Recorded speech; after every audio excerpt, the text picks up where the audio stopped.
നമസ്കാരം. Aroor vision news ചാനലിലേക്ക് സ്വാഗതം. അരൂർ 6-ാം വാർഡ് NREP റോഡ് തകർന്നു. പ്രദേശവാസികൾക്ക് വാഹനയാത്ര ദുരിതപൂർണം. അരൂക്കുറ്റി റോഡിൽ നിന്ന് വട്ടക്കേരി ഖണ്ഡാകരണ ക്ഷേത്രത്തിലേക്ക് പോകുന്ന NREP റോഡ് തകർന്നു കിടക്കാൻ തുടങ്ങിയിട്ട് മാസങ്ങളായി.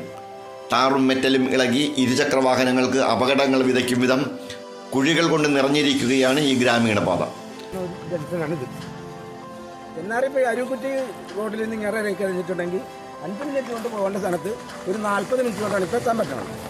മിക്കവാറും ഇതിലേക്ക് കയറണമെന്ന് പറഞ്ഞാൽ വലിയ ഹൈലോഡ് വണ്ടികളാണ് ഇതിലേക്ക് കയറണത്. പിന്നെ ഇവിടുത്തെ എന്തെങ്കിലും ഒരു അത്യാവശ്യ കാര്യത്തിന് നമുക്കൊന്ന് ഹോസ്പിറ്റലിൽ പോകണം എന്ന് വെച്ചിട്ടുണ്ടെങ്കിൽ ഒരു കാരണവശാലും ഒരു വണ്ടി ഇങ്ങനത്തെ ചെയ്താൽ മതി. സ്വന്തം വണ്ടി ഉണ്ടെങ്കിൽ നമുക്ക് പോകാം. അങ്ങനത്തെ ഒരു ഭയങ്കര ദയനീയ അവസ്ഥയിലാണ് നമ്മുടെ ഈ റോഡ്. നിരവധി ഇരുചക്ര വാഹന യാത്രികർക്ക് കുഴിയിൽ വീണ് പരിക്കേറ്റതായി റോഡരികിൽ ചായക്കട നടത്തുന്ന പ്രദേശവാസിയായ രമണൻ സൂചിപ്പിച്ചു. അസുഖം ബാധിച്ചാൽ ആശുപത്രിയിൽ പോകാൻ ഒരു ഓട്ടോറിക്ഷ വിളിച്ചാൽ പോലും വരാത്ത സാഹചര്യമാണ് നിലവിലുള്ളത് എന്നും പറയുന്നു.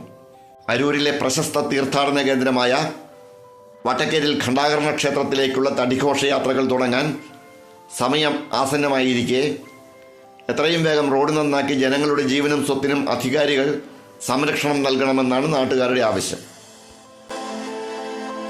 അരൂർ വിഷൻ ന്യൂസിന് വേണ്ടി LS അശോകൻ, നന്ദി.